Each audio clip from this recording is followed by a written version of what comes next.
네, 오늘 함께 보실 말씀은 지난주와 같이 고린도전서 14장 34절에서 35절입니다. 고린도전서 14장 34절에서 35절 말씀입니다. 네, 오늘 본문 말씀 지난주와 같은 말씀인데 봉독하기 앞서서 지난주에 제가 실수를 했어요. 제가 이제 로마서가 고린도전서보다 앞서 기록됐고 갈라디아서가 고린도전서보다 나중에 기록됐다 이렇게 말씀을 드렸었는데 그게 아니고 원래 이제 갈라디아서가 고린도전서보다 앞서서 기록됐고 로마서가 이제 고린도전서보다 나중에 기록됐다고 하죠. 제가 기록 순서를 반대로 잘못 말씀드려서 설교 내용이랑 크게 관련이 있는 건 아니지만은 잘못 말씀드린 부분을 정정을 드립니다. 네, 이해해 주시고 양해해 주시기 바랍니다. 네, 오늘 본문 고린도전서 14장 34절에서 35절 함께 봉독하시겠습니다. 여자는 교회에서 잠잠하라.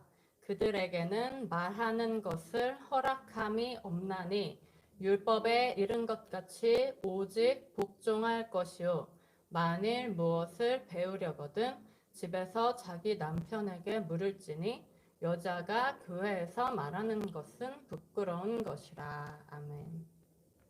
네, 그래서 이제 지난주에 어떤 말씀을 드렸냐면 본문의 남자와 여자를 생체학적인 성별로서의 남자와 여자로 보면 발생할 수밖에 없는 문제들에 대해서 말씀을 드렸어요. 그렇게 해석하면 커다랗게 두 가지 문제가 발생을 하게 되는데 첫 번째는 뭐냐면 구약에 이미 여성 지도자가 등장을 하죠. 사사기를 보시면 여성으로서 하나님의 백성인 이스라엘의 백성 공동체를 재판하는 여성 사사가 등장을 합니다. 그럼 이걸 어떻게 해석할 거냐? 해석할 수가 없어요. 성경이 앞뒤가 안 맞는 그런 책이 돼버리죠. 이게 첫 번째 이제 문제고 두 번째 문제는 뭐였냐면 그럼 본문을 기록한 사도 바울은 그 정도로 상당히 남녀차별적인 사상을 가진 그런 사람이었는가? 그래서 바울의 다른 서신들을 봤지요. 로마서도 보고 갈라디아서도 보고 디모데전서 등을 보면서 전혀 그렇지 않았다는 사실을 바울이 남녀차별적인 생각이 전혀 없고 이런 사상이 없었다는 걸 어떻게 이렇게 발언을 할 수 있느냐. 성경의 기록자에 대한 심각한 오류가 발생을 한다고 그 부분을 봤습니다. 그래서 그러면은 이걸 어떤 부분으로 해석을 해야 하는지 성경에 전통적으로 남자와 여자에 대해서 어떤 비유적인 개념들을 말하고 있는지 그리고 바울 역시 그 비유적인 개념을 받아들여서 어떻게 그렇게 적용을 해서 이야기를 했는지를 살펴봤어요. 그 신랑과 신부의 비유에 대해서 함께 봤죠. 성경이 하나님을 예수 그리스도를 신랑에 비유하죠. 근데 신랑은 남자니까 예수 그리스도를 남자에 비유한다고 볼 수 있죠. 그리고 하나님을 믿는 사람인 성도인 우리들을 이제 신부에 비유하는데 신부는 여자니까 그럼 사람은 우리를 여자의 비유를 하는 거죠. 근데 성경은 뭐가 되는 것에 대해서 말씀을 하냐면은 그냥 사람인 우리가 그리스도 사람이 되는 것. 그냥 사람인 우리가 그리스도인이 되는 것. 그럼 이 그리스도인이란 뭐냐 하면은 갈라디아서 2장 20절이 말씀하는 것처럼 내 삶을 내가 아니고 오직 그리스도께서 사시는 사람. 찬송가 259장 2절처럼 주의 수와 밤낮으로 늘 함께 행동하고 아무 때나 어디서나 십자가를 붙드는 사람. 근데 우리가 실제로 그렇게 살고 있는가를 생각을 해보는 거죠. 정말로 예수님께서 사신 것처럼 우리도 내 삶에 아무리 억울한 일이 생겨도 아무리 원망스러운 일이 생겨도 그냥 도살장에 끌려가는 양처럼 묵묵히 아무 변명도 하지 않고 항변도 하지 않고 그저 받아들이고 가는가. 나를 미워하고 죽이려고 하는 사람들, 나를 이용하고 써먹으려고 하는 사람들, 내 걸 뺏으려고 가져가는 사람들, 그 사람들을 미워하거나 그 사람들 때문에 분노하거나 슬퍼하는 게 아니고 상처받는 게 아니고 오히려 기도하면서 오래 참고 기다림으로 모든 것을 베풀면서 끝까지 사랑하면서 그렇게 우리의 모든 삶을 우리가 내가 아닌 그리스도로 내가 하고 싶은 대로 내가 원하는 대로는 조금 더 살지 않고 그런 말은 조금 더 하지 않고 오직 아버지께서 원하시는 것만을 하고 오직 아버지께서 말씀하시는 것만을 내 입으로 말하고 오직 아버지께서 주시는 의지만으로 모든 삶을 살아가면서 온전한 충성과 순종을 하면서 살아가느냐 그렇게 흠없고 티없는 거룩한 제사장의 삶을 우리가 사느냐 하고 돌아보면 그렇지가 않다는 것이죠. 그렇지가 않다. 그럼 어떨까요? 우리가 서로 그리스도인이라고 부르고 또 나 자신을 그리스도인이라고 부르지만 사실은 진짜 그리스도인은 아닌 거죠. 아직은 진짜 그리스도 사람은 아닌 것입니다. 다만 진짜 그리스도 사람이 되어가는 중에 있는 것, 이것이 바로 믿음의 길을 걸어가는 거죠. 이렇게 아직 진짜 그리스도 사람이 되지 못한 상태의 사람, 그렇게 되리라는 약속을 받았고 그렇게 되기를 소망하고 확신도 하지만 그래도 아직 진짜 그리스도 사람은 아닌 상태, 이런 상태의 그리스도의 신부, 이 신부를 바로 본문이 여자라는 단어로 비유를 합니다. 그럼 진짜 그리스도 사람은요, 정말로 그 삶에 자기는 없고 그리스도께서만 사시는, 그래서 온 인생을 오직 그리스도께서 사신 이 사람은 뭐라고 표현될 수 있을까요? 그리스도는 신랑에 비유되고 신랑은 남자니까 이런 사람, 정말 그리스도인으로 사는 사람은 남자의 비유가 될 수 있겠죠. 물론 이 사람도 똑같이 그리스도의 신부죠. 그런데 어떤 차이가 있냐면 정말로 완벽하게 신랑과 하나가 된 상태의 신부라는 차이가 있어요. 그래서 내가 그리스도인지 그리스도가 나인지 더 이상 구별이 안 되는 상태. 완벽한 하나. 그래서 더 이상 나는 없고 내 안에 오직 그리스도만 계시니까, 내 안에 신랑이신 남자이신 그리스도만 계셔서 그분만 살아가시니까 이러한 성도를 남자라고 표현할 수가 있죠.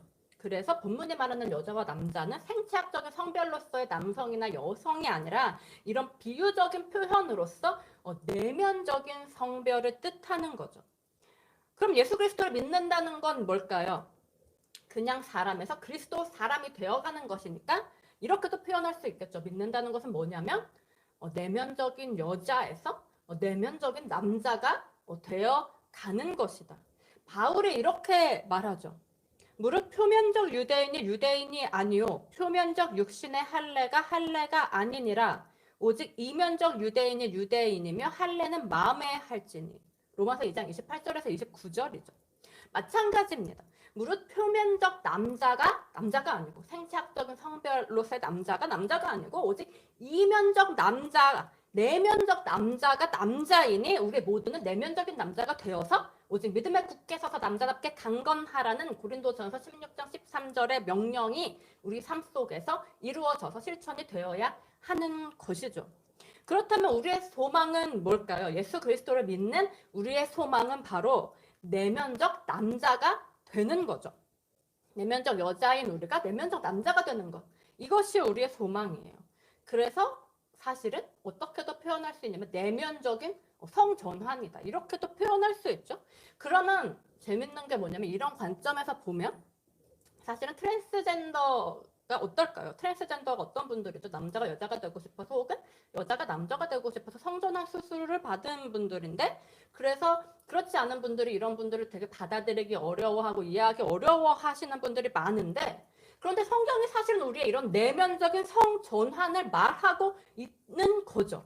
그리고 세상 만물은 다 뭐냐 하니까 그리스도의 원리가 깃들어서 현상적으로 나타난 그리스도의 안에서 나온 그분의 그림자예요.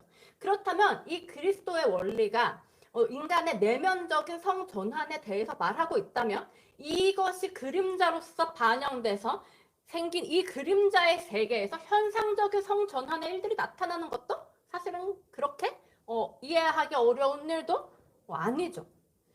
우리가 세상에서 일어나는 많은 일들을 이해하지 못하는데 사실 원인 없이 일어나는 일은 없습니다. 모든 일은 다 원인이 있기 때문에 일어나죠. 그 원인이 다만 보이지 않는 원리 속에 감추어져 있을 뿐이에요. 그럼 사실 어떨까요? 우리가 어떤 일을 이해하지 못하는 이유는 단지 그 보이지 않는 원리에 대해서 잘 모르기 때문입니다. 그 원리에 대해 우리가 알아가면 알아갈수록 이해하지 못할 일, 받아들이지 못할 일은 점점 더 줄어들게 되죠. 이런 관점에서 우리가 세상의 많은 일들을 바라봤으면 좋겠습니다. 그래서 이해할 수 없다고 배척하거나 멀리하는 게 아니고 그리스도 안에서 모든 것들을 받고 수용할 수 있게 되기를. 사실은 주님께서 나라는 이 존재를 받아주시고 수용해 주셨어요. 사실 세상에서 제일 이해 불가한 존재가 뭘까요? 바로 나라는 존재죠. 어떻게 이렇게 생겨먹었는지, 이래서도 또 어떻게 세상을 살아가는지 이해가 안 되는 이런 나라는 존재를 주님이 받아주시고 이해해 주셨는데 이 은혜를 받은 우리가 정말 세상에 무엇인들 받지 못하고 수용하지 못할 것은 없는 것 같습니다. 잠깐 말이 조금 샜는데 그래서 본문의 여자는 뭐냐 하니까 아직 진짜 그리스도 사람에는 이르지 못한 상태의 성도. 반대로 남자는 뭐냐 하니까 진짜 그리스도 사람이라. 그래서 지금 오늘 본문이 여자는 교회에서 잠잠하라, 뭐 가르치지 말고 나서서 말하지 말고 나서서 섬기지도 말고 리더도 하지 말고 그냥 조용히 있어라. 그런데 그럼 또 이런 의문이 발생을 합니다. 사실은 더 큰 의문이 발생해요. 그러면 지금 여기 서서 설교하는 이 사람은 저는 과연 진짜 그리스도 사람이라서 어떤 자격이 있어서 이렇게 설교를 하고 있을까요? 저뿐만이 아니죠. 지금 교회에서 뭐 교사나 리더나 여러 가지로 섬기시는 분들, 그 외에도 또 교회 일꾼으로 앞장서서 섬기시는 재직분들이나 부장님들이나 많은 분들이 계신데, 그럼 이런 우리 모두는 진짜 그리스도의 사람, 진짜 그리스도 사람, 그리스도인이 아니면 이렇게 섬길 수 없는가? 교회에서 아무 일도 하지 못하는가? 그래서 제가 이 고린도전서 오늘 본문 말씀을 심각하게 처음으로 묵상하게 됐을 때 굉장히 마음이 혼란스러웠습니다. 왜냐하면 저는 진짜 그리스도 사람이 아직 아니었거든요. 물론 지금도 아니죠. 전혀 아니에요. 저는 진짜 그리스도 사람이 되기를 꿈꿀 뿐이지, 그래서 그렇게 되어가는 과정 중에 있다고 말씀드릴 수 있을 뿐이지 전혀 이런 사람이 아니에요. 그럼 설교를 하면 안 되죠. 교회에서 말도 하면 안 되고, 성경에 지금 여자는 교회에서 잠잠하라고 하는데 이렇게 나서서 뭐를 할 수가 없는 거죠. 그러면 말씀에 맞서는 거라는 생각이 들어서 나서지 않으려고 했죠. 내가 진짜 그리스도인이 될 때까지는 조용히 있어야겠다. 앞에서 말하는 것도 자중을 하고 나서지 말아야겠다. 근데 이런 관점에서 계속 성경을 읽어가다 보니까 빌립보서 3장을 함께 보시겠습니다. 사도 바울이 빌립보서에서 이런 말을 했더라고요. 빌립보서 3장. 빌립보서 3장. 예. 빌립보서 3장 10절에서 14절입니다. 예. 빌립보서 3장 10절에서 14절. 예. 어머니, 할머니 좀 도와주세요.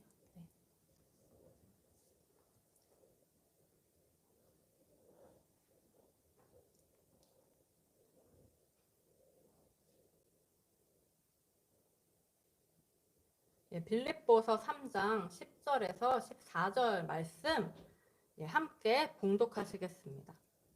내가 그리스도와 그 부활의 권능과 그 고난에 참여함을 알고자 하여 그의 죽으심을 본받아 어떻게 해서든지 죽은 자 가운데서 부활에 이르려 하노니 내가 이미 얻었다 함도 아니요 온전히 이루었다 함도 아니라 오직 내가 그리스도 예수께 잡힌 바 된 그것을 잡으려고 달려가노라.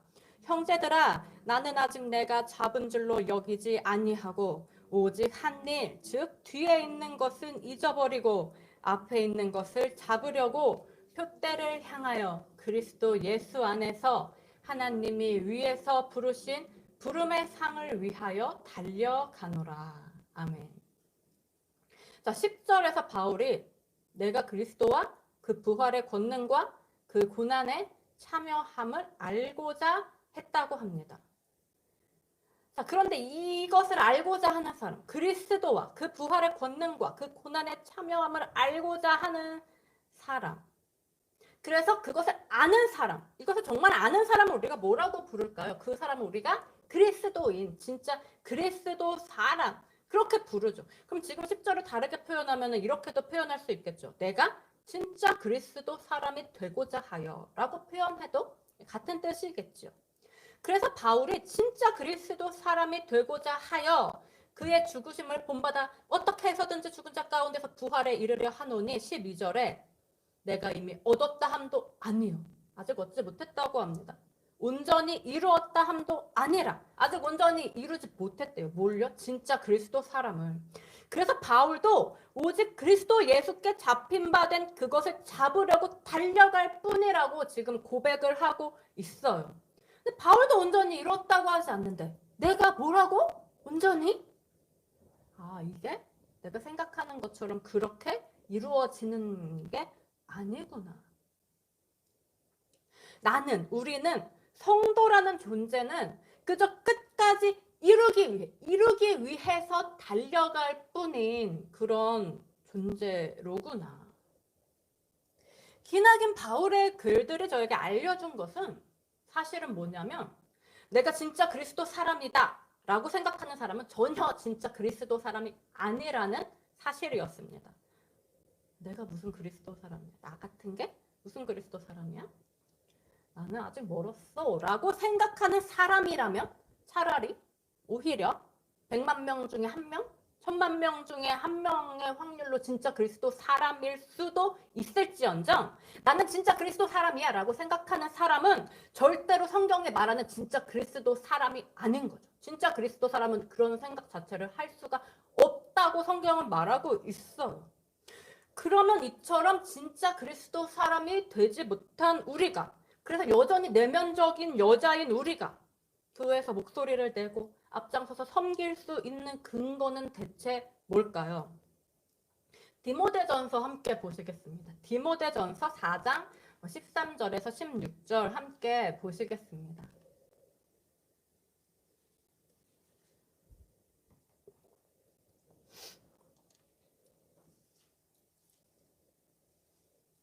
예, 디모데전서 4장 13절에서 16절 함께 봉독하시겠습니다.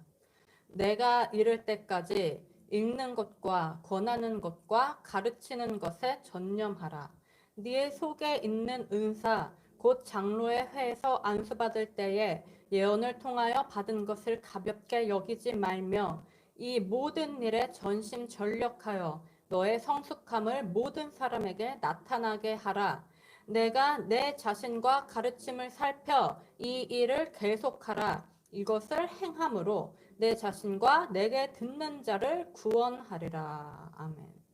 예, 바울이 지금 영적인 아들인 디모데에게, 젊은 디모데에게 이르기를 13절에 읽는 것과 권하는 것과 가르치는 것에 전념하라. 디모데가 바울보다 어리죠. 나이는 물론이고 신앙적으로도 어립니다. 바울은 큰 선생님이었죠. 그런데 그런 바울이 여전히 아직 이루지 못한 자라면 당연히 디모데도 어떨까요? 아직 여전히 이루지 못한 자죠. 즉 내면적 여자예요. 그런데 이런 디모데한테 바울이 이르기를 너는 읽는 것과 권하는 것과 가르치는 것에 전념하라. 권하는 것과 가르치는 것에 전념하면서 교회에서 잠잠히 있을 수 있을까요? 전혀 그럴 수 없죠. 근데 바울이 지금 이렇게 명령하고 있어요. 그 이유가 뭘까요? 우리는 16절에서 그 이유를 알 수가 있습니다.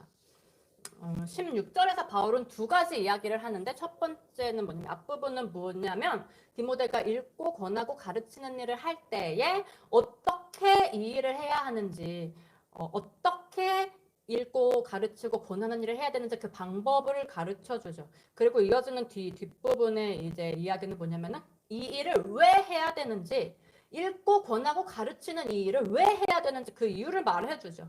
그래서 먼저 앞부분에 보시면 16절 앞부분에 네가 네 자신과 가르침을 살펴 이 일을 계속하라. 읽고 권하고 가르치는 일을 할 때 어떻게 이 일을 해야 되느냐? 네 자신과 네 가르침을 살펴서 해야 된다. 우리가 만약 누군가를 권면하거나 가르치려면 먼저 뭘 해야 될까요? 권면하거나 가르칠 내용을 간단하게 말하자면 성경 혹은 뭐 해석된 성경의 내용이라든지 정리해 놓은 성경 공부의 내용이라든지 아니면 성경 본문 자체를 먼저 읽어야겠죠. 그럴 때 지금 바울이 가장 먼저 우선으로 뭘 하라고 말하냐면은 네 자신을 먼저 살펴라 라고 말해요. 지금 내가 누군가를 권면하기 위해서 보고 있는 이 말씀, 누군가를 가르치기 위해서 보고 있는 이 말씀이 내 마음과 생각 속에 지켜지고 있나? 내 삶 속에 지켜지고 있나? 먼저 나 자신과 내 삶을 돌아보고 먼저 살피라는 거죠. 그럼 사실은 이 말씀이 누구에게 가장 먼저 유익이 될까요? 나 자신에게 가장 먼저 유익이 되죠. 가르치려고 할 때마다 사실은 무슨 기회를 얻냐면 나 자신을 돌아보고 살필 수 있는 기회를 얻어요. 그래서 내가 먼저 회개할 수 있는 기회를 얻게 되는 거죠. 그럼 사실은 우리가 다른 사람을 권면하기도 하고 가르치기도 하는데 이것들이 사실은 굉장히 단순해요. 우리는 이것을 남을 위해서, 남의 유익을 위해서라고 생각하지만 사실 성경에 말하는 첫 번째 유익은 누구에게 있냐면은 가르치는 자 본인, 권면하는 자 본인에게 있다고 성경이 이야기를 합니다. 그럼 나를 어떻게 해주는 수단이 되느냐, 남을 가르치고 권한다는 게 어떤 수단이 되는 것일 뿐이냐면 사실은 나의 게으름을 없애주는 수단이 될 뿐이에요. 내가 지금의 회계 수준으로는 아직 천국에 이룰 수 없어요. 더 깊은 회계로 들어가야 되는데, 더 깊은 회계 경지에 이르러야 되는데, 게을러서 우리가 사람이란 존재가 원래 게을러서 나만 회개한다고 생각하면은 말씀을 그렇게 샅샅이 보지 않습니다. 왜냐면 말씀을 그냥 읽기만 해도 회개해야 되는 부분들이 눈에 보이니까 그냥 단순하게 읽고 회개하고 좋아하고 이렇게 보고 끝나죠. 나만 회개한다고 생각하면 막 샅샅이 보지 않습니다. 근데 누구를 권해야 된다. 내가 성경 말씀으로 누구를 권면해야 된다. 성경 말씀으로 누구를 가르쳐야 된다. 그러면 우리가 단순히 그냥 읽는 게 아니라 정말로 샅샅이 보게 되죠. 그럼으로써 나 자신도 더 샅샅이 살펴보게 되고 그래서 더 깊은 회개 속으로 들어갈 수 있는 기회를 얻어요. 이게 바로 첫째로 우리가 누군가를 가르쳐야 하는 이유지요. 우리가 무슨 자격이 있어서 가르치는 게 아니죠. 신앙적으로 뭐가 좀 됐고 뭐 뭘 좀 잘 알고 이래서 우리가 리더를 한다든지 교사를 한다든지 전문 사역자가 된다든지 뭐 어떤 장을 맡는다든지 어떤 직분을 맡는다든지 교회에서 더 맡아서 섬기는 이런 역할을 하는 것이 아니고 제가 말하는 가르침이라는 부분은 단순히 성경을 가르치는 부분뿐만이 아니고 함께 모여서 봉사를 할 때에도 그 역할 속에서 자연스럽게 가르침이 나오지 않습니까? 이런 모든 가르침을 말을 하는 거예요. 이 모든 가르침이 바로 우리가 나 자신을 살펴보고 더 깊게 회개할 수 있는 기회를 제공을 하는 거죠. 그러면 그렇게 함으로써 어떻게 되느냐 하니까 16절 뒷부분이 이것을 행함으로 너 자신과 너에게 듣는 자를 구원하리라. 너 자신과 너에게 듣는 자. 너 자신이 먼저 나옵니다. 듣는 자가 먼저 나오지 않지요. 누구에게 먼저 유익이 있는가? 그렇게 하는 나 자신에게 먼저 유익이 있다는 거죠. 이럼으로써 내가 내 구원의 길을 더 확실히 더 주님에게로 가깝게 가게 된다는 거예요. 그래서 지금 바울이 디모데가 무슨 완성된 그리스도인이 아니지만 그렇지만 뭐라고 말하냐면 읽는 것과 권하는 것과 가르치는 것에 전념하라고. 우리 모두가 다 이렇게 가르치는 일에 전념하는 자들이 될 수 있기를 바랍니다. 그래서 더 깊은 구원의 유익 속으로 들어가기를 정말로 간절히 바랍니다. 그래서 디모데에게 말하기를 네가 네 자신과 가르침을 살펴 이 일을 계속하라. 계속 죽을 때까지. 그럼 어떻게 될까요? 이 일에 전심전력하면 어떻게 되는가? 15절. 이 모든 일에 전심전력하여 너의 성숙함을 모든 사람에게 나타나게 하라.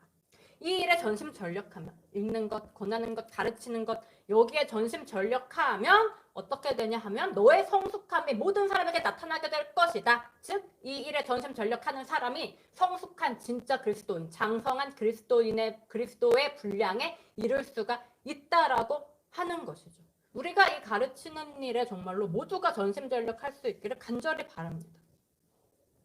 그렇다면은 어차피 이렇게 우리 모두가 다 내면적인 여자고 우리가 교회에서 권면하고 가르치고 앞장서서 섬기는 모든 이유가 나 자신을 살피고 그래서 깨닫고 회개하고 그럼으로써 내가 성숙해져서 내가 진짜 그리스도인이 되는 것이라면 그렇다면 바울은 대체 왜 오늘 본문 고린도전서 14장에서 여자는 잠잠하라 라고 말을 했을까요?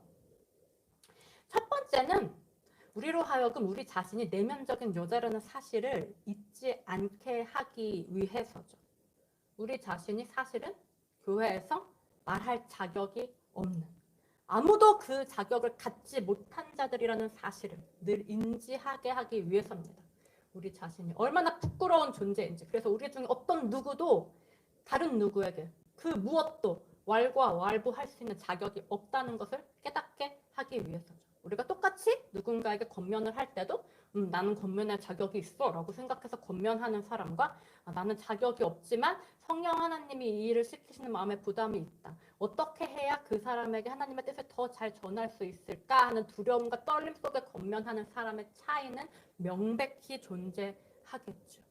성경은 우리가 이러한 부담, 이러한 두려움과 떨림을 갖기를 원합니다. 우리가 꼭 교회에서 꼭 해야 하는 말들, 꼭 가르쳐야 하는 부분들이 있죠. 성경이 명시해 놓고 있는. 예를 들어서 성경에서 이거에 대해서 말하지 마라고 하는 건 뭐냐면 우리가 서로의 성격적인 차이나 성향적인 차이에서 오는 각자의 약함들, 거기서 또 오는 의견의 차이 같은 것들, 또 믿음의 강함이나 믿음의 약함에서 오는 그런 의견의 차이나 성경 해석의 차이들, 이런 것에 대해서는 사도 바울은 우리가 서로 용납해라, 받아라, 그거에 대해서 반론하지 말아라 하고 이야기합니다. 하지만 교회의 질서를 해치는 것들, 예를 들어서 성령님을 회방하는, 직접적으로 성령님을 회방하는 가르침이나 성경이 금하는 범죄들에 대해서는 확실히 지적을 하고 바르게 권면해라 하고 말하죠. 근데 그 외에 대해서는 누구도 함부로 입을 열지 말라고 해요. 우리가 교회의 질서를 해치지 않는 한, 그리고 심각하게 성경이 지적하는 범죄를 저지르지 않는 한은 다른 사람의 인생이나 삶이나 개인적인 부분들에 대해서 터치하지 말라는 거죠.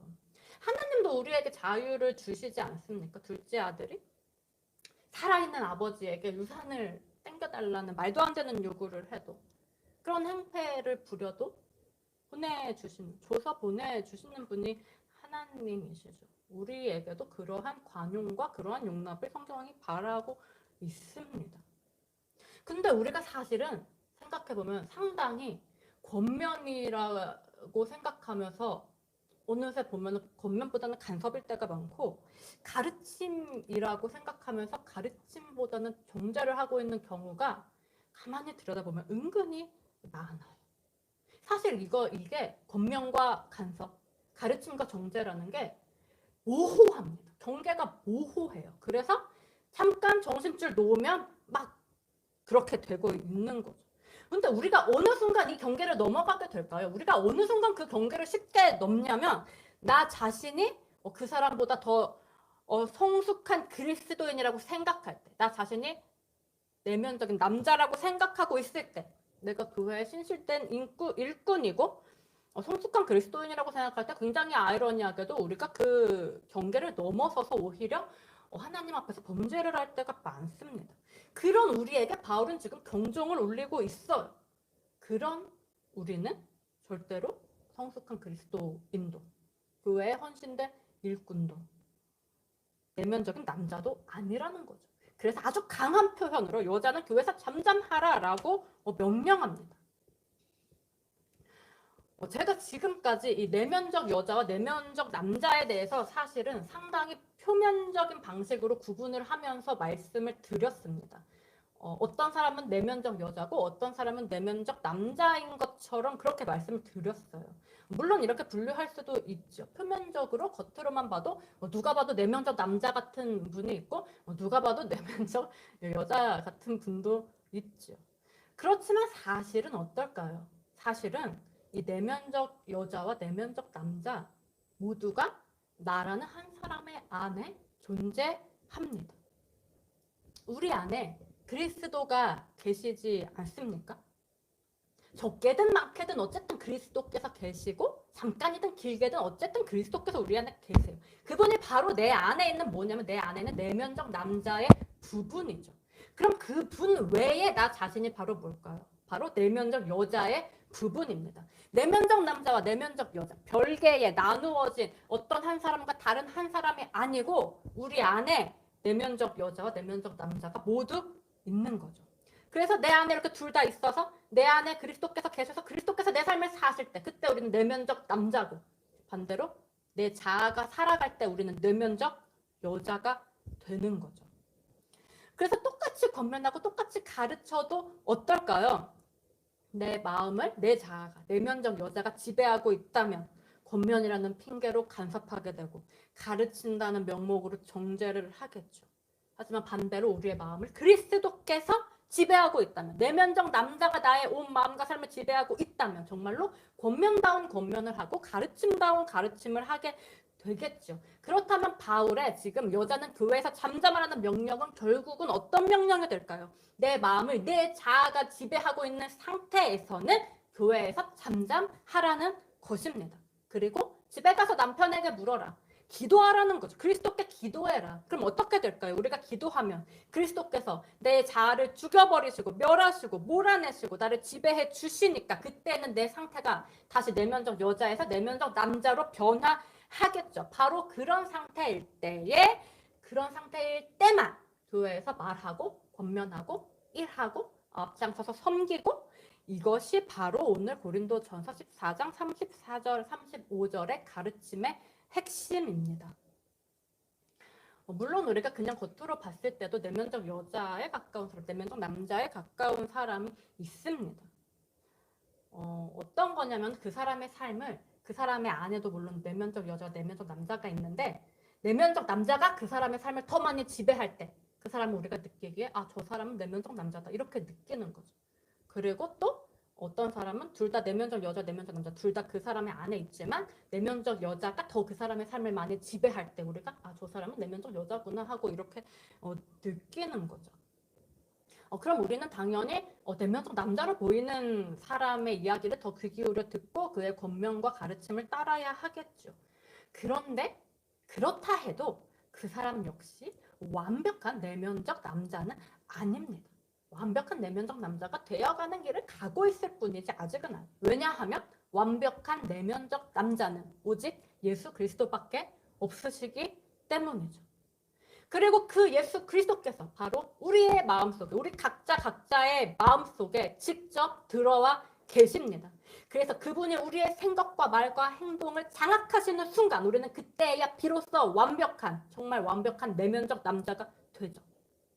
사실은 그분이 우리를 장악하시는 순간이 아주 찰나라고 할지라도, 아주 한순간에 불과하다고 할지라도, 그래서 그 순간이 지나면 금세 내 자아가 살아나서 우리가 언제 그랬냐는데 다시 순식간에 원래의 삶으로 돌아가 버린다고 할지라도 그분이 우리의 삶을 장악하신 그 순간만큼은 우리 한 명 한 명이 사실은 정말로 완벽한 내면적 남자죠. 그렇다면 성경이 우리에게 말씀하고자 하는 건 뭘까요? 우리가 이 내면적 남자로 살아가는 순간이 점점 더 많아져야 한다는 것입니다. 그래서 우리의 온 삶, 전 인생이 마침내 다 내면적 남자에 삼켜져 버려야 된다는 거죠. 이렇게 우리가 내면적 남자에 완전히 삼켜져 버리는 날, 그래서 강건한 남자로서 권하고 가르치며 교회에 헌신된 종이 되어서 앞장서서 섬기게 되는 그날, 잘하였도다 착하고 충성된 종아라고 마침내 우리 주님께서 우리를 칭찬해 주실 것입니다. 오직 그날을 바라보면서 오늘도 이 내면적 남자에 삼켜지기 위해서, 그리스도에 삼켜지기 위해서, 그 생명의 능력과 부활의 능력에 삼켜지기 위해서 나아가는 밤이 되기를 간절히 바랍니다. 네, 기도하시겠습니다. 무릇 표면적 유대인이 아니오 표면적 육신의 할례가 아니니라. 오직 내면적 유대인이 유대인이며 할례는 마음에 할지니 영에 있고 율법 조문에 있지 아니한 것이라. 그 칭찬이 사람에게서가 아니오 다만 하나님에게서니라. 주님, 우리의 칭찬이 사람에게서가 아니오 다만 하나님에게서인 줄을 믿습니다. 그리고 주님께서 이미 우리를 칭찬하실 준비를 모두 끝내놓으신 줄을 믿습니다. 지금도 우리를 삼키고 계시고 우리를 완전히 삼켜버리시는 그날을 예비하고 계신 주님, 우리 삶이 그 주님 안에 완전히 삼키워진 바 되어 오직 내면적 남자로서 진짜 그리스도 사람으로서 말하고 권하고 섬기며 행하는 참된 교회의 일꾼이 되게 하여 주시옵소서. 비록 우리가 지금 부족하다 할지라도 주님께서는 우리의 외적 상태가 아니라 우리 안에 있는 주님을 향한 열심을 보시며, 비록 우리가 지금 연약하다 할지라도 주님께서는 우리의 의로움이 아니라 주님을 향한 사랑의 마음을 보시는 줄을 믿습니다. 우리의 마음속에 주님을 향한 사랑이 더욱더욱 넘쳐나게 하여 주시고 그 사랑의 힘으로 말미암아 우리가 지치지 않고 우리의 달려갈 길을 끝까지 다 달려가게 하여 주시옵소서. 주님, 우리가 아직 잡은 줄로 여기지 아니하고 이미 한 일, 즉 뒤에 있는 것을 잊어버리고 오직 앞에 있는 것을 잡으려고 표대를 향하여 그리스도 예수 안에서 하나님이 위에서 부르신 부름의 상을 위하여 달려가오니 끝까지 우리를 불러주셔서 우리를 부르시는 그 음성의 힘으로 말미암아 우리를 견인하시는 그 주님의 음성의 능력으로 말미암아 마침내 우리의 목표이신 주님께로, 우리의 상이신 하나님께 완전히 도달하게 하여 주시옵소서. 우리의 기도를 들으시는 아버지를 믿사오며 긍휼과 은혜가 한이 없으신 주 예수 그리스도의 이름으로 기도했습니다. 아멘.